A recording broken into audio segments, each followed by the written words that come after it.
There's the God they taught me about at school, and there is the God that's hidden.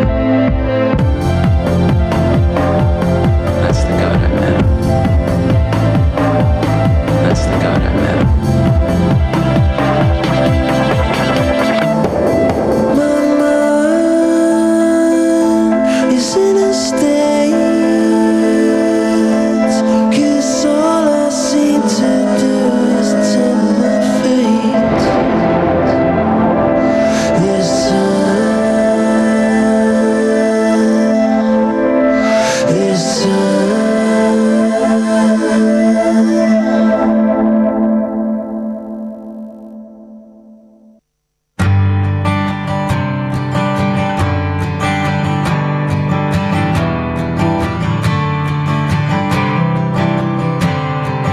What day is it? And in what month? This clock never seems so alive. I can't keep up, and I can't back down. I've been losing so much time. 'Cause there's you and me, and all other people with nothing to do, nothing to lose. And it's you and me, and all other people, and I don't know why I can't keep my eyes off of you. Καλησπέρα, Έλενα. Καλησπέρα. Βράδιασε πλέον. Αλήθεια είναι, μετά τα μαθήματα. Ναι. Πότε εντοπίζονται ιστορικά οι ρίζες της θεραπευτικής υπασίας? Λοιπόν, αναφορές έχουμε ότι και στην αρχαία Ελλάδα τα άλογα χρησιμοποιούνταν για θεραπευτική υπασία, αλλά πιο νεότερα βλέπουμε ότι μετά τον Παγκόσμιο Πόλεμο στην Αγγλία χρησιμοποιήθηκε το άλογο ως θεραπευτικό μέσο για την αποκατάσταση στρατιωτών που ήταν τραυματισμένοι. Δηλαδή ανέβαζαν τους στρατιώτες πάνω στα άλογα για την αποκατάστασή του. Το άλογο λειτουργεί ως τα πόδια του αναβάτη, επειδή κάνει την ίδια ακριβώς κίνηση με τον άνθρωπο. Και έτσι λοιπόν, ειδικά σε περιστατικά με κινητικά προβλήματα, είχαμε πιο γρήγορη αποκατάσταση. Το 1969 οργανωθήκανε και δημιουργηθήκανε κάποιοι οργανισμοί στην Αγγλία και στην Αμερική, αλλά την ανάπτυξη της θεραπευτικής υπασίας γίνεται μετά το 1952, όπου μία Δανέζα αθλήτρια στους Ολυμπιακούς Αγώνες του Ελσίνκι κέρδισε το ασημένιο μετάλλιο, παρόλο που της είχε διαπιστωθεί ότι ήταν θύμα πολεμελίτιδας και ήταν παράλυτη και στα δυο της πόδια. Γενικά στην Ελλάδα πώς έχουν τα πράγματα? Υπάρχει θεραπευτική υπασία, γίνεται σε πολλά μέρη και στην Κρήτη, ειδικά στο Ηράκλειο, στις Σέρρες, στην Αθήνα. Σε σχέση με τους ανθρώπους που συνεργάζεσαι, υπάρχουν κάποια περιστατικά που έχεις δει ραγδαία βελτίωση? Υπάρχουν κάποια περιστατικά, ειδικά ένα περιστατικό, ένα παιδί έχει αυτισμό και τύφλωση και μετά από 2 χρόνια υπασίας έχει καταφέρει να μπορεί να οδηγεί μόνο του το άλογο σύμφωνα με τις δικές μας οδηγίες από την άποψη της κατεύθυνσης, αλλά ήταν πολύ δύσκολο γι' αυτό να κάνει κάτι τέτοιο. Από εκεί και πέρα έχω δει αποτελέσματα όσον αφορά τη σχέση που υπάρχει μεταξύ του παιδιού και του αλόγου, ειδικά σε παιδιά με αυτισμό που δεν υπάρχει η επικοινωνία και ούτε υπάρχουν οι σχέσεις. Τα παιδιά αρχίζουν και αγαπάνε το άλογο και υπάρχει ένας σεβασμός και αυτό έχει αντίκτυπο και στην ίδια τους την οικογένεια. Δηλαδή, εκεί που δεν χαΐδευαν ποτέ την ίδια τους τη μητέρα, με το να ξεκινάνε να χαϊδεύουν το άλογο, βλέπουμε, μας έχουν πει οι γονείς ότι υπάρχει το ίδιο και στο σπίτι, χαϊδεύουν τη μητέρα, την αγκαλιάζουν περισσότερο. Σίγουρα τα παιδιά αυτά πηγαίνουν και στο σχολείο, κάνουν και άλλα πράγματα, όπου πράγματα που τους κάνουμε εμείς σίγουρα τα κάνουν και αλλού, δεν κάνουμε κάτι αποκλειστικό, αλλά το ότι ανεβαίνουν πάνω σε ένα άλογο, μαθαίνουν να το οδηγούν, αυτό είναι κάτι μοναδικό. Ανεβάζει την αυτοπεποίθησή τους και νιώθουν ότι δεν είναι ξεχωριστά, κάνουν κάτι όπως κάνουν και όλα τα υπόλοιπα παιδιά ή εμείς τέλος πάντων. Και αυτό το βλέπεις, χειροκροτάνε μόνοι τους τον εαυτό τους. Υπάρχουν κάποιες στιγμές που είναι πολύ ιδιαίτερες εδώ πέρα. Έχουμε παιδιά που κατευθείαν ανεβαίνουν και είναι καταενθουσιασμένα, λες και κάνανε μια ζωή υπασία. Υπάρχουν και παιδιά που είναι πολύ δύσκολο για τα ίδια και υπάρχουν και δύσκολες μέρες. Δηλαδή δεν μπορούμε να πούμε ότι παρόλο που ήταν δύσκολα στην αρχή, μετά βελτιωθήκανε και ερχόντουσαν πιο ευχάριστα.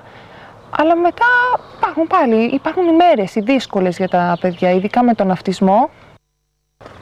Ζορίζονται κάποιες στιγμές. Μάλιστα. Αλλά τους κάνουμε πράγματα που τους αρέσει, ξαναειρεμούν. Παίζουν πράγματα και με τα φάρμακα που παίρνει κάποιο παιδί. Αν συνέβη κάτι στο σπίτι, κάτι μπορεί να τους πείραξε, το οτιδήποτε μπορεί να επηρεάσει ένα παιδί, ειδικά με αυτισμό. Δεν έχει να κάνει ότι ήρθε στην υπασία, δεν είναι χαρούμενο και φταίει η υπασία. Μπορεί να φταίει το οτιδήποτε. Ναι. Όπως και είδαμε και πιο πριν ένα παιδί, σήμερα δεν ήταν η μέρα του. Αυτό συμβαίνει. Πρέπει να βρούμε πράγματα, να τον ευχαριστήσουμε, να τον ηρεμήσουμε. Όχι βέβαια να κάνουμε πάντα αυτό που θέλει το παιδί, γιατί σκοπός είναι και να εκπαιδεύσουμε. Δεν είναι η υπασία θεραπευτική μόνο ένα ευχάριστο παιχνίδι που θα μπορούσε να το κάνει σπίτι του. Προσπαθούμε μέσω της διαδικασίας αυτής να μάθουμε το παιδί σε κανόνες και σε άλλα πράγματα. Οι ασκήσεις που κάνετε πάνω στο άλογο, που πετάτε κάποια αντικείμενα. Γενικά προσπαθούμε να μάθουμε στα παιδιά χρώματα, κατηγοριοποίηση, κατευθύνσεις, αριθμούς. Και από εκεί και πέρα από αυτά που προσπαθούμε και παίζουμε κάποια παιχνίδια για να το κάνουμε πιο ευχάριστο το όλο πράγμα, από εκεί πέρα κάνουμε ασκήσεις για το σώμα τους. Δηλαδή να έχουν σωστή στάση και ισορροπία. Ναι. Κάτι που και αυτό έχει αντίκτυπο και στη συνέχεια και στη βάδιση των παιδιών. Ράντα, καλησπέρα. Καλησπέρα. Ο Στράτος είναι 6,5. 6,5, ναι. Και είναι αυτιστικός. Και πάει στο ειδικό σχολείο αυτιστικών παιδιών και προσπαθούμε στα απογεύματα, πηγαίνει λογοθεραπείες, πηγαίνει κολύμβη, πώς το λένε, με ειδικούς βέβαια, δεν μπορεί να πάει έτσι κανονικά όπως τα άλλα παιδιά. Τον εφέρνουμε και ένα χρόνο και τώρα στην υπασία, που πάρα πολύ του αρέσει και είμαστε πολύ ευχαριστημένοι. Έχετε παρατηρήσει βελτιώσεις? Μεγάλες βελτιώσεις. Αυτό τώρα, άλλα πράγματα μαθαίνουν τα παιδιά, ας πούμε, στη λογοθεραπεία, άλλα στην εργασοθεραπεία. Εδώ τι γίνεται, άσχετο από αυτό που κάνει η Έλενα και τι μαθαίνουν, είναι η επαφή με το ζώο. Ο Στράτος έχει αλλάξει τις πρώτες μήνες δηλαδή που ξεκινήσαμε, έχει οριμάσει τόσο πολύ και έχει αλλάξει η συμπεριφορά του προς τους ανθρώπους και προς τα ζώα. Ενώ, ας πούμε, τα ζώα ούτε καν παρατηρούσε ότι υπάρχουν. Προσπαθήσαμε να φέρουμε και ένα σκυλάκι στο σπίτι με τίποτα, σαν να μην υπάρχει καθόλου. Το κυνηγούσε και απλά τον απέφευγε, ούτε καν το κοίταξε ποτέ. Έχει αλλάξει 100%. Τώρα είναι άλλο πράγμα. Δεν μπορούσε κάποια αφήν, δεν μπορούσε την μπέμπα την πρώτη φορά να τη ακουμπήσει. Τι δεν αντέχει αυτό με τις τρίχες και τέτοια. Τώρα έρχεται, μου χαϊδεύει τα μαλλιά μου. Για μένα αυτό είναι μεγάλη πρόοδο. Μπορεί να μην το καταλαβαίνουν οι άλλοι ανθρώποι που έχουν φυσιολογικά παιδιά, γιατί είναι κάτι φυσιολογικό. Για το Στράτο δεν είναι. Τίποτα δεν είναι αυτονόητο. Σε τέτοια παιδιά δηλαδή. Και γενικώς παρατηρεί ανθρώπους που μπαίνουν στο σπίτι, είναι πιο δεχτικός, να θέλει να παίξει με τα παιδιά. Δηλαδή σε αυτό το θέμα έχει κάνει μεγάλη πρόοδο. Και εγώ το οφείλω στο άλογο. Ναι. Το συζητούσαμε και προχτές με την Έλενα.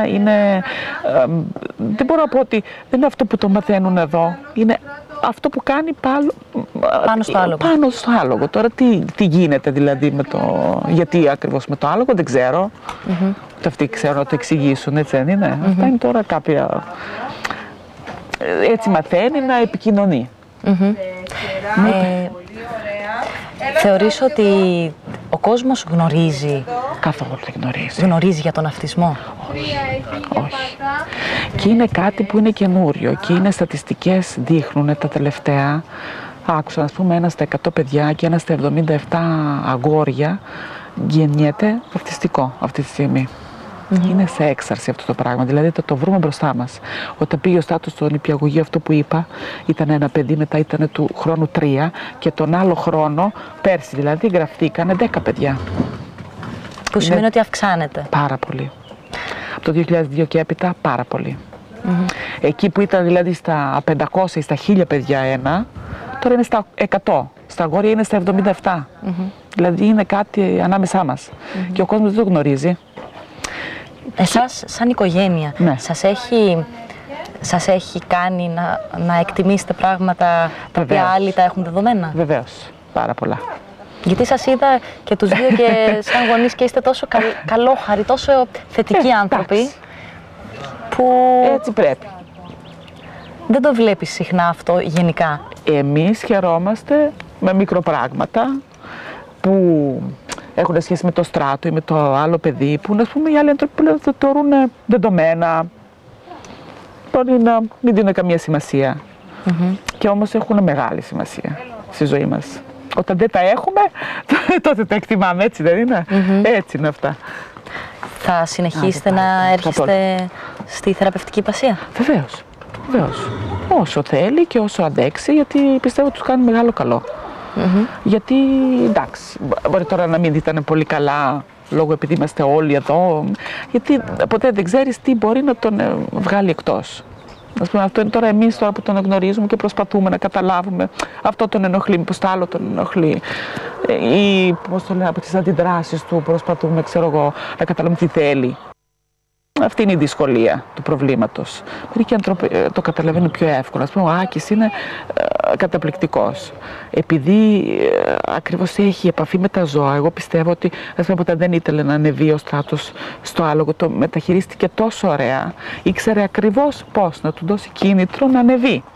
Έβαλε το μεγάλο μες στο παιδί και ζήλεψε ο άλλος και μετά απλά τον πήρε και τον έβαλε. Ενώ δεν ήθελε να ανέβει με τίποτα. Δηλαδή είναι και. Μερικοί άνθρωποι έχουν και. Πώς να το πω τώρα. Ναι, σε τέτοια πράγματα. Εμείς προσπαθούμε απλά έτσι να καταλάβουμε από διάφορες ενδείξεις τώρα πώς αντιδράει, τι θέλει. Γιατί δεν θέλει να μας το πει ή απλά δεν μπορεί να μας το εξηγήσει. Ενώ ξέρει πάρα πολλές φορές αυτό που λέγαμε προηγουμένως, ότι αν διψάει θα το πει, ξέρει να το πει. Αυτά καλλιεργούνται όμως όλα. Προσπαθούμε να τα καλλιεργήσουμε. Το θέμα είναι ότι αυτά τα παιδιά δεν θέλουν. Αυτό πρέπει να πολλές φορές να γίνει κατανοητό. Ναι. Οι άνθρωποι δεν το καταλαβαίνουν. Δηλαδή στην αρχή που κάναμε θεραπείες γενικώς με το Στράτο, το κάνουμε από 2,5 χρονών, τέτοιο κλάμα, τέτοια άρνηση, γιατί τους αρέσει να είναι στον κόσμο τους. Με το ζόρι σιγά σιγά τους βγάζουμε. Να αρχίζει να τους αρέσει να επικοινωνούν μαζί μας. Γιατί ουσιαστικά δεν θέλουν. Δεν είναι ότι, ας πούμε, τον βοηθάς και αυτός χαίρεται ότι τον βοηθάς. Δεν θέλει να τον βοηθήσεις, δεν θέλει να μάθει. Ναι. Αυτό είναι τώρα, εντάξει. Εύχομαι η διαφορετικότητα να γίνεται αντιληπτή από τον κόσμο σαν απλά διαφορετικότητα και όχι σαν κάτι ούτε προς τα πάνω ούτε προς τα κάτω, ούτε καλύτερο ούτε χειρότερο. Γιατί ακριβώς έτσι είναι, με διαφορετικό τρόπο αντιδράνε, με διαφορετικό τρόπο επικοινωνούν, με διαφορετικό τρόπο καταλαβαίνουν πράγματα αυτά τα παιδιά και ο κόσμος πολλές φορές δεν το καταλαβαίνει και υπάρχει, να το πω έτσι, και ένας ρατσισμός, να το πω έτσι, από άγνοια, θα έλεγα εγώ, βασικά. Αυτό είναι βασικό. Βλέποντας κάποιους ανθρώπους σαν και εσάς όμως, ξέρεις, που έχεις τέτοια δύναμη ψυχής και διάθεση για ζωή, όπως και να έχει. Ναι, εμείς, ας πούμε, εγώ είμαι τελείως εναντίον ότι αυτά τα παιδιά δεν πρέπει να συμμετέχουν παντού. Παντού τον πηγαίνουμε, παντού συμμετέχει όσο μπορεί. Όσο μπορεί να προσαρμοστεί, όσο αντέχει, γιατί πολλές φορές δεν αντέχει πολύ κόσμο και αυτά. Αλλά αυτό δεν πάει να πει ότι δεν το πάμε σε πολύ κόσμο. Δηλαδή, αν γίνεται μια γιορτή, δεν πάει να πει ότι το παιδί δεν πρέπει να πάει.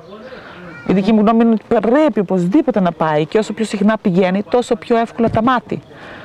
και θα το αποδεχτεί και θα προσαρμοστεί και θα τον μάθουν και οι άλλοι ανθρώποι και θα μάθουν επίσης αυτό που λέμε, ότι αυτός απλά είναι διαφορετικός. Δηλαδή αυτό το κλείνουμε μέσα, τα κρύβουμε, δεν λέμε, δεν αυτό είναι αμαρτία. Ίσως αυτό να είναι τελικά το πρόβλημα. Είναι μεγάλο. Το ότι το έχω δει αυτό δεν πολύ λέμε, και είναι πολύ μεγάλο. Το κλειδώνουμε από τη μέσα μεριά του σπιτιού μας και είναι μεγάλο πρόβλημα, δεν ασχολούμαστε και πολύ. Όχι, όχι. Είναι μεγάλο πρόβλημα και έχω δει κάποιους ανθρώπους που ναι μεν δέχονται ότι το παιδί τους έχει τέτοιο πρόβλημα, αλλά με το ζόρι προσπαθούν να τους κάνουν να συμπεριφέρονται στα φυσιολογικά παιδιά. Με το ζόρι για να μην μπει ο κόσμος. Ναι, και γενικώς γιατί δεν μπορούν από μέσα τους να αποδεχτούν ότι αυτό το παιδί δεν μπορεί να συμπεριφερθεί έτσι. Που και αυτό πάλι είναι μεγάλο μαρτύριο για το παιδί. Θεωρούν ότι φταίνε οι ίδιοι, λες? Είναι και αυτό πολλές φορές, ναι. Ξέρω ένας γιατρός που είπε πώς μου έτυχε αυτό εμένα. Εντάξει, αυτό είναι κακή ερώτηση. Όταν κάποιος παταίνει ή κάποια αρρώστια, ας πούμε, άσχημη, ξέρω εγώ, καρκίνο, γιατί σε μένα, γιατί όχι σε σένα. Σε όλους συμβαίνει, έτσι δεν είναι? Έτσι είναι. Αυτά απλά συμβαίνουν. Ο γιος μου για πάρα πολύ καιρό με ρώταγε γιατί. Ο μεγάλος. Δεν ήξερα να του πω γιατί. Του είπα απλά συμβαίνει. Όχι, δεν γίνεται, κάποιος πρέπει να φταίει. Μου έλεγε, να πούμε. Αυτό δεν φταίει κανείς. Να το πω έτσι, κάποιος φταίει στη συγκεκριμένη περίπτωση, κατά πώς έχω καταλάβει. Το περιβάλλον, το πώς ζούμε σήμερα και όλα αυτά φταίνε. Βέβαια, όλο αυτό φταίει. Αλλά εντάξει, τι να πεις. Τελικά έχουμε πολλές απορίες συνήθως για το ποιος φταίει, αλλά να που συμβαίνουν πράγματα στις ζωές μας που μαθαίνεις απλά να δέχεσαι τη ζωή. Ναι, να μάθεις να ζεις με αυτό. Το ποιος φταίει και γιατί σε μένα δεν λέει τίποτα. Δεν λέει τίποτα. Αυτό δεν βγάζει ποτέ, έτσι δεν είναι?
Η θεραπευτική υπασία είναι μία μέθοδος που στηρίζεται στην ρυθμική κίνηση και στην πολυδιάστατη του αλόγου, που βοηθάει στην αποκατάσταση ασθενών και παιδιών με ειδικές ανάγκες. Που σημαίνει στην τρισδιάστατη κίνηση? Το άλογο έχει βρεθεί μέσω ερευνών ότι μιμείται σε εισαγωγικά την κίνηση του ανθρώπου, δηλαδή και την κίνηση που κάνει προς τα μπρος, μπρος πίσω και δεξιά και αριστερά. Δηλαδή έχουμε ακριβώς την ίδια κίνηση. Δεν έχει διαφορά το να δούμε έναν άνθρωπο πάνω στο άλογο και έναν άνθρωπο από κάτω να περπατάει. Έχουν ακριβώς την ίδια κίνηση. Και κάποια άτομα όπου δεν μπορούν να βαδίσουν μόνα τους, πάνω στο άλογο μιμείται το άλογο το βηματισμό του παιδιού, ώστε να του δώσει μηνύματα στα ισχύα, με τον τρόπο δηλαδή που θα περπατούσε αν μπορούσε. Απευθύνεται σε παιδιά με αυτισμό, με σύνδρομο Down, με νοητική υστέρηση, με ψυχολογικά προβλήματα, διαταραχές, σε προβλήματα τύφλωσης όρασης, σε διαταραχές λόγου και μαθησιακές δυσκολίες. Ένα παιδί, ας πούμε, που μπορεί να έχει προβλήματα στην ομιλία, πάνω στο άλογο τον βοηθάει ο ρυθμός του αλόγου και αναγκάζεται να πάρει σωστές αναπνοές με αποτέλεσμα να μιλήσει πιο καθαρά, πιο αργά, πιο ρυθμικά. Ποια είναι η διαδικασία λοιπόν που ακολουθείτε από τη στιγμή που θα έρθει ένας γονιός με το παιδί του εδώ?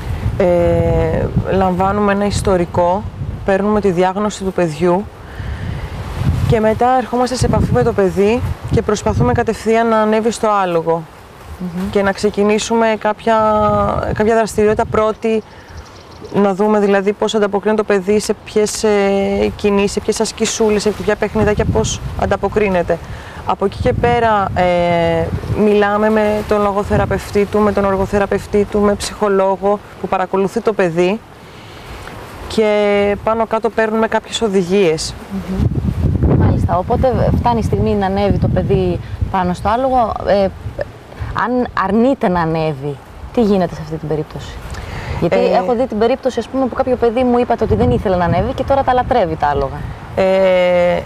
Το πρόβλημα με τον αυτισμό είναι το ότι δεν ξέρει τι έχει να διαχειριστεί. Δηλαδή, τον φοβίζει το ότι δεν ξέρει τι είναι αυτό. Με ένα παιδάκι που μας πήρε λίγο περισσότερο χρόνο, κάναμε κάποιες ασκησούλες από κάτω, κάποια παιχνίδια και σιγά σιγά ήρθε σε επαφή με το άλογο.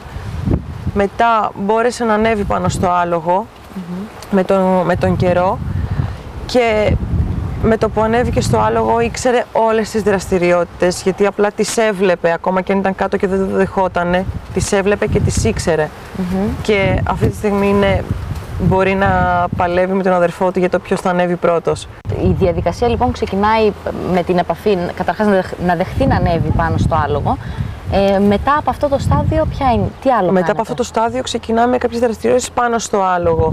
Κάποιες δραστηριότητες που μπορεί να είναι με παιχνίδι με χρώματα, αριθμούς, με την αλφαβήτα, ανάλογα στο τι επίπεδο είναι το παιδί. Δηλαδή, και αν του είναι πολύ εύκολο, δεν θα ζητήσουμε κάτι εύκολο φυσικά. Και από εκεί και πέρα κάνουμε κάποιες κινήσεις ισορροπίας, βελτίωση ισορροπίας, στόχους, σημάδι, ασκήσεις με μπάλα. Προσπαθούμε να παίρνει ερεθίσματα όλη αυτή την ώρα με μια συζήτηση που μπορεί να έχουμε πάνω. Το τι έκανε σήμερα, πήγε στο σχολείο, με ποιον έπαιξες, για να κοινωνικοποιηθεί κιόλας το παιδί. Ταυτόχρονα. Να πάρει και μηνύματα από εκεί. Από εκεί πέρα δηλαδή με την πάροδο των χρόνων απλά οι ασκήσεις, τα παιχνιδάκια γίνονται πιο δύσκολες ασκήσεις μέσα από παιχνίδι, γιατί αν είναι παιδάκι αυτό θέλει και αυτό έχει ανάγκη. Το να φύγει από ένα θεραπευτήριο κλειστό, να βρεθεί σε έναν χώρο που θα περάσει καλά, θα περάσει όμορφα και που από μόνο του θα ζητήσει να ξανάρθει. Το παιδί με τα πιο θεαματικά αποτελέσματα ήταν αυτό που σου είπα, που στην αρχή αρνιόταν να ανέβει πάνω στο άλογο και με το που ανέβηκε κάναμε τα πρώτα μαθήματα, έχει αλλάξει ο λόγος του, έχει γίνει πιο ρυθμικός, δεν βιάζεται να μιλήσει, μιλάει πιο καθαρά, έχουμε μάθει τους αριθμούς. Τώρα έχουμε αρχίσει και μπαίνουμε και στην αλφαβήτα, που είναι έτσι πιο δύσκολο. Τι ηλικίας, παιδί? 6 ετών. Έχει αρχίσει και κοινωνικοποιείται πολύ πιο εύκολα, να θα μιλήσει σε κάποιον άγνωστο. Και έχει αρχίσει και βελτιώνει και ισορροπία. Και η κίνηση του αλόγου δηλαδή το βελτιώνει δεξιά και αριστερά, δυναμώνει αυτό το σημείο του κορμού όπου δεν είναι εύκολο. Το παιδάκι αυτό είναι παιδάκι με αυτισμό. Με Άσπεργκερ. Με Άσπεργκερ. Από τι ηλικία μπορεί κάποιο παιδάκι να ανέβει πάνω σε άλογο για θεραπευτική υπασία? Και μέχρι τι ηλικία? Ναι, μπορεί να ανέβει και από 3-4 χρονών, ανάλογα σωματικά πώς είναι, αν είναι ανεπτυγμένο και αν μπορεί να κάνει θεραπευτική υπασία. Και από εκεί πέρα μέχρι ποια ηλικία δεν υπάρχει, γιατί ένα άτομο με νοητική στέρηση, για παράδειγμα, ακόμα και στα 30-40 μπορεί να το ευχαριστιέται όλο αυτό, να του προσφέρει κάτι, να βγαίνει από τη ρουτίνα, από το σπίτι του. Κυρία Βάσο, ο Κωστής πόσο χρονών είναι? Είναι 26. Έχει γεννηθεί το 85. Και έχει νοητική υστέρηση. Νοητική υστέρηση με ιδιαίτερο πρόβλημα το λεκτικό. Είναι το μεγάλο μας πρόβλημα. Που πολλές φορές δεν καταλαβαίνω παρά μόνο εγώ στο σπίτι μέσα τι θέλει να πει. Αλλά προσπαθεί πάντα είτε με νοήματα, είτε με ζωγραφιές, είτε βρίσκοντας ένα βιβλίο, ένα τετράδιο, κάτι να μας δώσει να καταλάβουμε γιατί θέλει να μας πει. Πρέπει οπωσδήποτε να καταλάβουμε τι μας λέει. Και τη θεραπευτική υπασία πόσο καιρό την έχετε ξεκινήσει? Είναι 2 χρόνια τώρα. Είναι 2 χρόνια. Έχετε παρατηρήσει βελτίωση?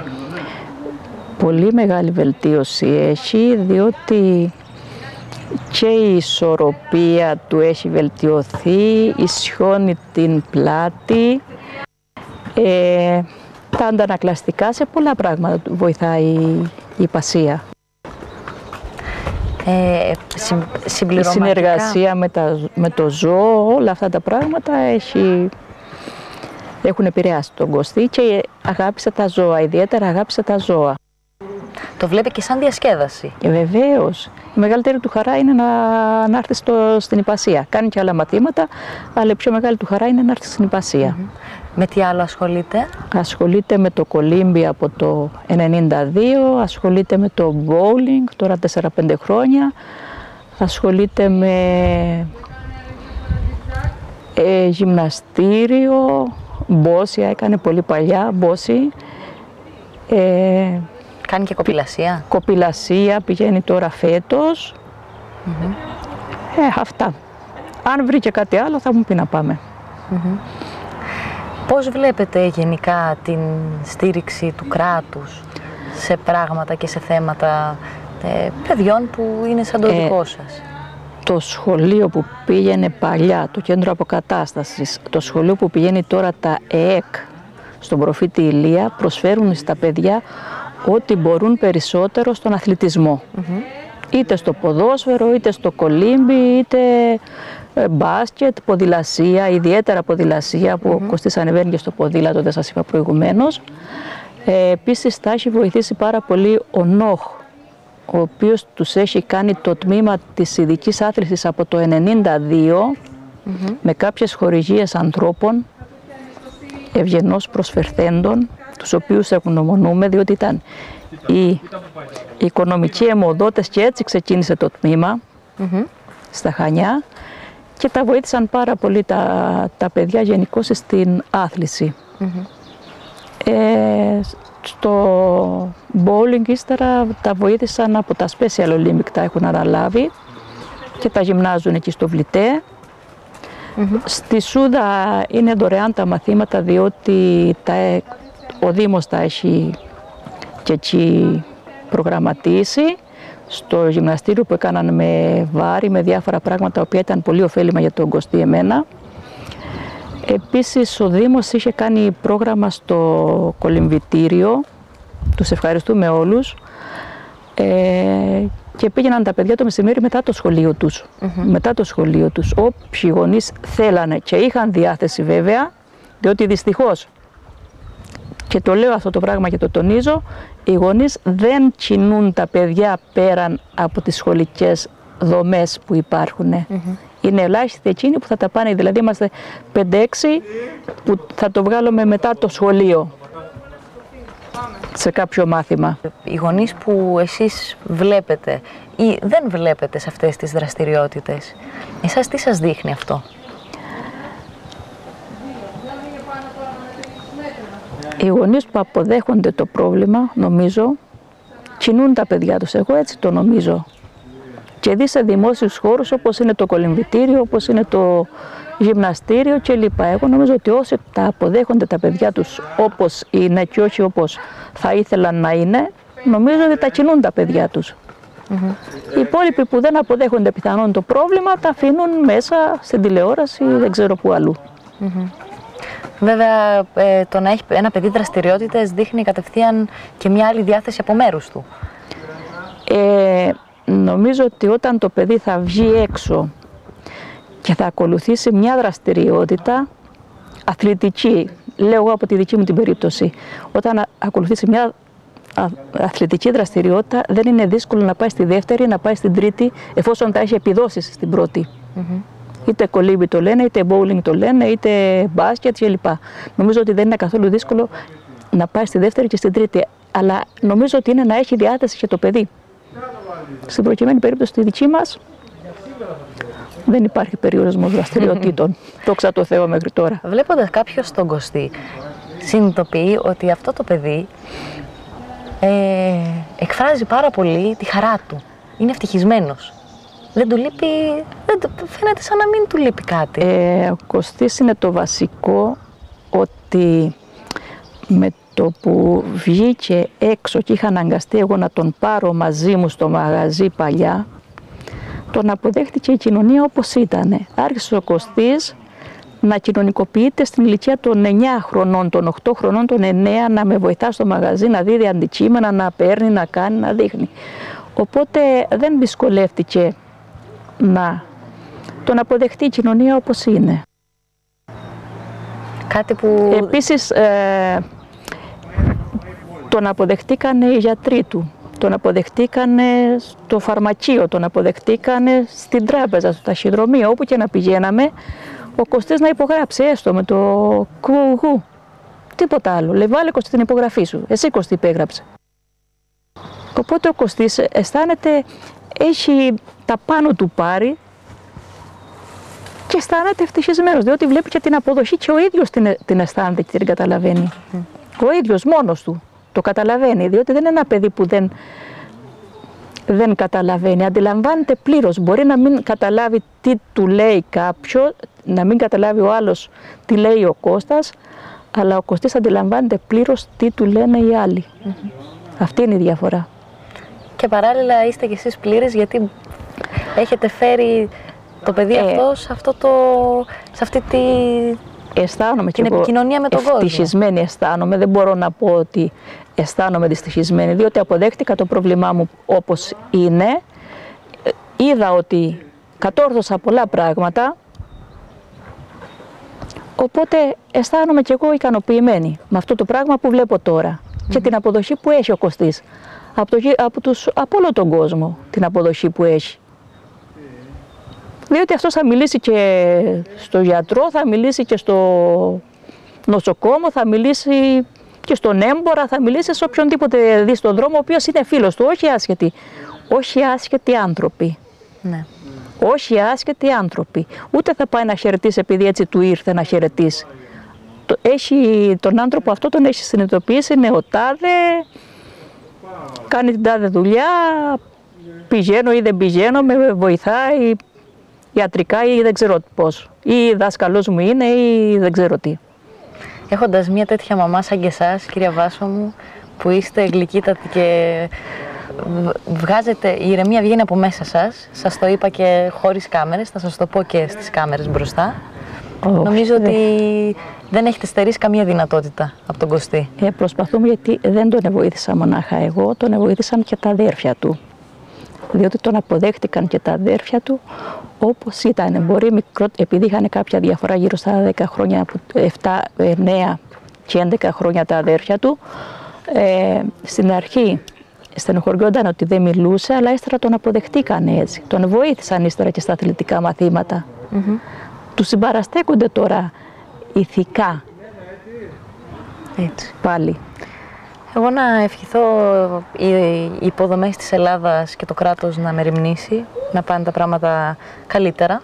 Αυτό που μας ενδιαφέρει εμάς τώρα είναι, τελειώνοντας τα παιδιά από το κάθε σχολείο και ειδικά βέβαια από εκεί που είμαστε εμείς τώρα, που φυτά στα ΕΚ πάνω στο ακροτήρι, να υπάρξει κάτι, ούτως ώστε τα παιδιά που έχουν καλλιεργηθεί, έχουν περάσει είτε από το κέντρο αποκατάστασης, είτε από το πρώτο ειδικό, το τρίτο ειδικό, το δεύτερο ειδικό, έρχονται στα ΕΚ επάνω, έχουν πάρει μια σχετική ειδική μόρφωση, πώς να το εκφράσω τώρα, αυτά τα παιδιά να μην γυρίσουν ύστερα στα σπίτια τους, διότι με αυτόν τον τρόπο γυρίζουν ύστερα πάλι πίσω.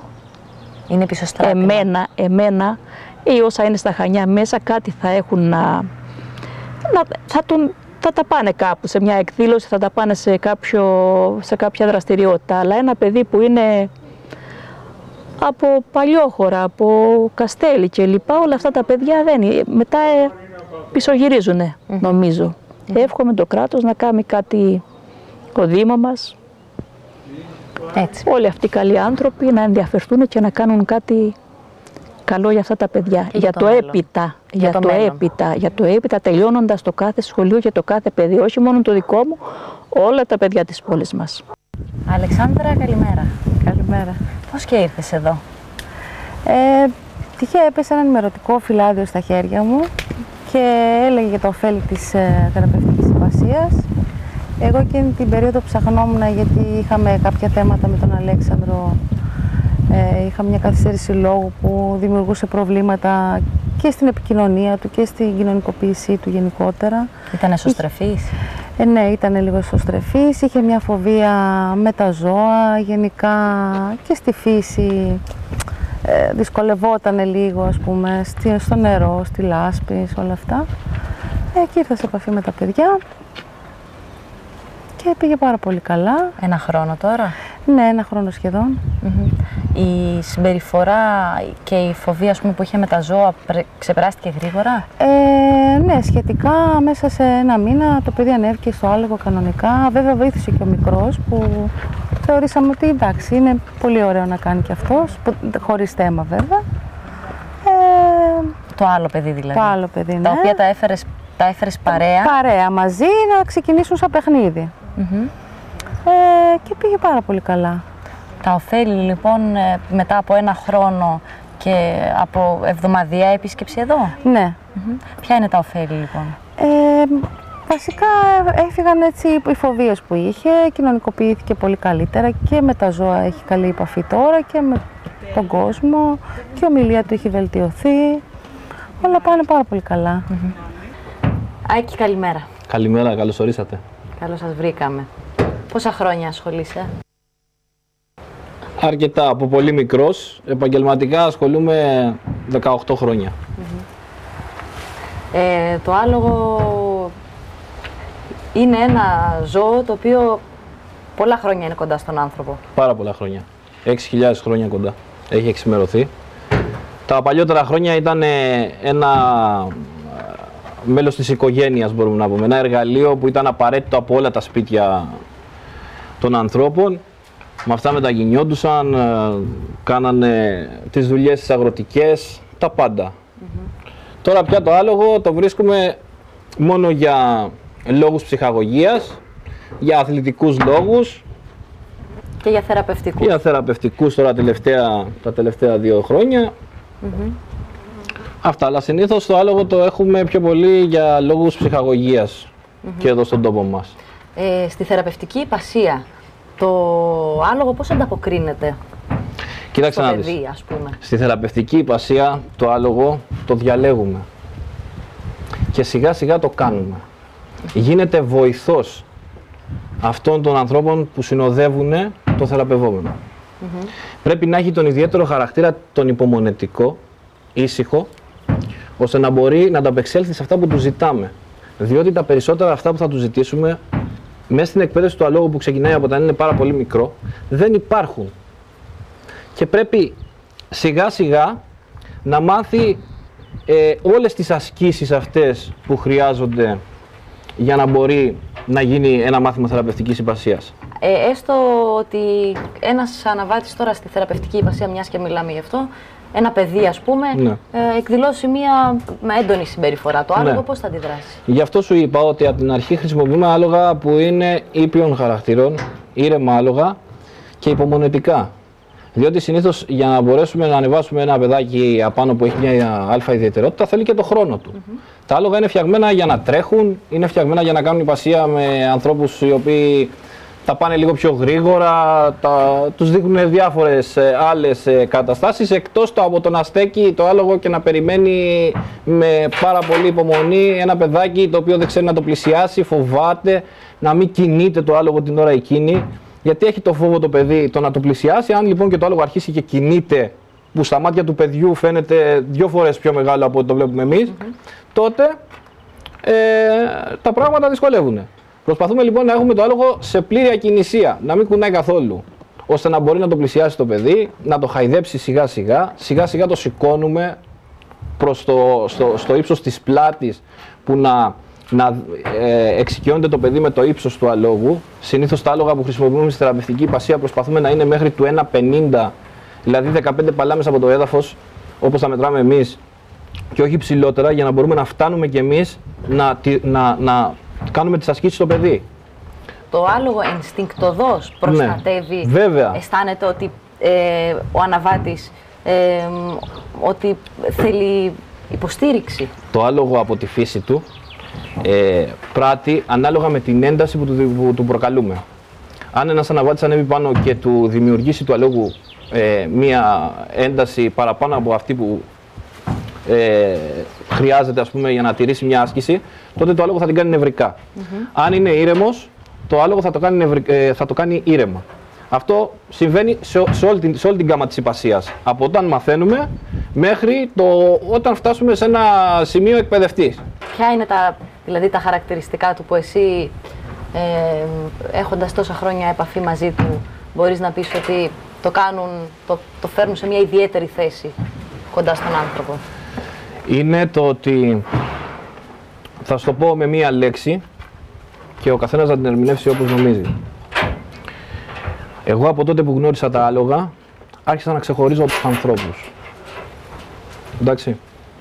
Γιατί τα άλογα, για μένα επειδή είναι η δουλειά μου και είμαι όλη μέρα μαζί τους, δηλαδή αυτό το φοραδάκι που βλέπεις εδώ πέρα είναι τώρα πάνω από 10 χρονών και το έχω ξεγεννήσει εγώ. Σιγά σιγά, ας πούμε, άρχισε και μεγάλωνε κοντά μας, στην οικογένεια, στον όμιλο, το εκπαιδεύαμε, το κάναμε το έτσι και το νιώθεις σαν παιδί σου. Δηλαδή το νιώθεις σαν ένα μέλος της οικογένειας. Δεν είναι τυχαίο, ας πούμε, που ακούς κάτι ιστορίες που λένε, ας πούμε, για τα άλογα που θυμούνται τα αφεντικά τους μετά από πάρα πολλά χρόνια ή που γυρίζουν πάντα στο σπίτι τους άμα χαθούνε ή πολλοί αναβάτες που λέγανε παλιότερα, ακούγαμε τους παππούδες μας και ξέρω εγώ ή τους μπαμπάδες μας και λέγανε ότι καθόντουσαν στα άλογα σε σκοτεινά σημεία και είχαν εμπιστοσύνη στο άλογο παρά στο δρόμο, ας πούμε, γιατί το άλογο έβλεπε τη νύχτα και ήταν σίγουροι ότι θα γυρίσει το άλογο στο σπίτι. Δηλαδή, φοβερά πράγματα. Όταν δεν είσαι καλά, το άλογο το καταλαβαίνει. Βέβαια. Το άλογο μπορεί να καταλάβει τα συναισθήματά σου από την ώρα που θα μπει στο στάβλο. Όταν μπει νευρικά, κάνεις με ένα νευρικό ζώο. Όταν μπει ήρεμα και σωστά, έχεις ένα ήρεμα τα πράγματα. Αυτό ισχύει για όλα τα άλογα, όσο άγρια και όσο δύστροπα κι αν είναι. Παλιότερα μου είχε πει ένας παππούς, που όταν ήμουν πιο μικρός ήμουν πιο επιβολιός και έμπαινα μέσα στα άλογα και δεν φοβόμουν, δηλαδή δεν τα μέτραγα τα πράγματα όπως τα μετράω τώρα, ας πούμε, που θέλω, ας πούμε, να μπω, ας πούμε, σε ένα στάβλο, σε ένα επιβίτορα που είναι ζώρικος και όλα αυτά. Γιατί πολλές φορές έτυχε, ας πούμε, και να τα λέμε τα πράγματα όπως πρέπει και φοβήθηκα, ας πούμε, τρόμαξα με το άλογο. Λοιπόν, και μου έλεγε ότι για να καταφέρεις να δαμάσεις ένα άλογο, όσο άγριο κι αν είναι, πρώτα πρέπει να δαμάσεις τον εαυτό σου. Και αυτό ισχύει. Γιατί όταν είσαι νευρικός κοντά στο άλογο και το πλησιάσεις με νεύρα και με τζαμπουκά, ας πούμε, τότε το άλογο χάνει την πειθαρχία του. Could you let down your hair, be transparent for a while, just a little while, to see if you're human after all. Honesty is a hard attribute to find when we all want to seem like we've got it all figured out. Well, let me be the first to say that I don't have a clue. I don't have all the answers. Ain't gonna pretend like I do, just trying to find my way. Trying to find my way the best that I know how. Well, I haven't memorized all of the cute things to say, but I'm working on it. Maybe I'll master this art form someday. If I quote all the lines off the top of my head,